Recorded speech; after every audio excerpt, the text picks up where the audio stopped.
안녕하십니까. 아동복지를 설명하는 시간에 아동들이 장애에 관련된 내용을 살펴보았는데, 오늘은 모든 장애인들에 제공되고 있는 금전적 지원과 의료 지원에 대하여 알아보도록 하겠습니다. 장애를 정의하여 삶을 영위하는 중요한 부분의 한 가지 또는 그 이상으로 심각한 문제를 야기하는 신체적 또는 정신적 결함을 지닌 사람, 그러한 결함의 내력과 기록을 지닌 사람, 또는 타인들로부터 그러한 결함을 지녔다고 인식되는 사람이라고 합니다. 개인에 따라 선천적으로 또는 유아기에 장애가 발생하여 평생을 불편하게 살아가기도 하고, 후천적으로 또는 성인이 되어 장애가 발생하여 어려움을 겪기도 합니다.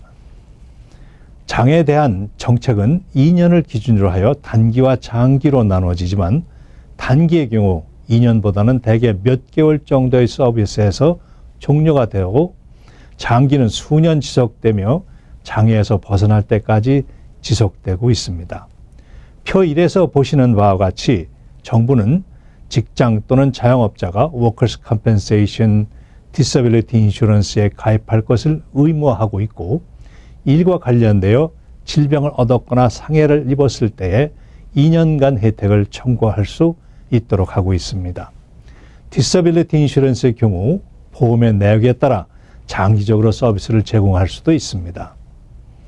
장애가 계속될 때에 사회보장국의 Social Security Disability Insurance, SSDI라고 하고, 그 장애 사회보장금의 혜택을 신청할 수 있습니다.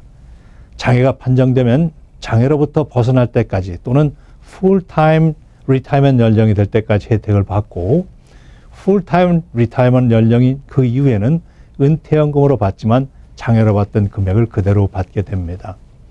배우자는 62세에 이르면 배우자로서 혜택을 받을 수 있고, 자녀는 18세가 될 때까지, 학생의 경우에는 19세가 될 때까지 혜택을 받습니다. 사회보장금 수령자가 사망했을 때 서바이버로 배우자는 60세 이상이면 혜택이 주어지고, 16세 이하로 장애가 있는 아이를 양육하는 경우에 그 배우자는 나이에 상관없이 혜택을 신청할 수 있습니다.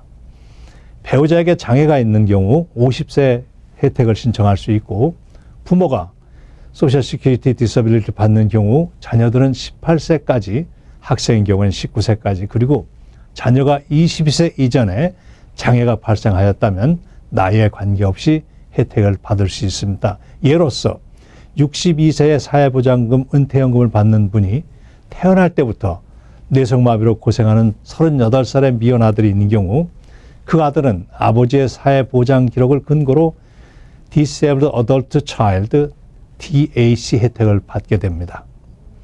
수입이 없거나 낮은 경우 SSI를 신청할 수 있는데, SSI는 사회보장국에서 관리하지만 그 재원은 사회보장세가 아닌 일반 세금에서 충당되고 있습니다. 특별한 예외의 경우를 제외하고 시민권이 있는 사람들에게만 적용이 됩니다. SSI 디서빌리티를 신청할 수 있는데, 18세 이상의 자녀의 경우 수입과 자산이 일반 SSI 규정에 적용되지만, 노동 수입이 있고 메디컬이 관계되는 경우 월 수입이 1,450불, 시각장애자의 경우에는 2,260불을 수입으로 간주하지 아니하는 특별 조항이 있습니다. 22세 이전에 장애가 판정되고 학생인 경우 SSI 수입 내역에 월 2,040불, 연 8,240불은 수입에서 제외됩니다. 캘리포니아주에서는 26세 전에 장애가 발생하였고 근로의 수입이 있는 경우에는 ABL 어카운트, ABL 어카운트를 개설하여 10만 불까지 적립할 수 있고, 그 동안에 SSI를 수령할 수 있습니다. 일반 성인의 경우 SSI 일반 규정이 적용이 됩니다. 그리고 장애자가 있는 가정에 대한 주정부 현금 지원인 TANF, TANF, SNAP, SNAP, 다른 말로 푸드 스탬프 등 기타 지원 서비스 등이 포함될 수 있습니다. 선천적 또는 유아기에 장애가 발생하는 경우 메디케이드, 차일드스 플러스 마켓플레이스를 통해 보험을 받을 수 있고, 후천적 또는 성인이 되었을 때 장애가 발생한다는 그런 경우에는 메디케이드, 메디케어 또는 일반 보험을 구입하는데, 파킨슨스병, 심장병, 정신병, 루게릭병, 다발성 경화증, 신장병에 관계되는 분들은 65세 이전에도 메디케어의 혜택을 받을 수 있습니다. 오늘은 장애로 불편한 분들에 대한 혜택과 보험에 대하여 알아보았습니다. 다음 시간에는 장애 복지에 대한 법령, 프로그램과 서비스 등에 대하여 알아보도록 하겠습니다. 안녕히 계십시오.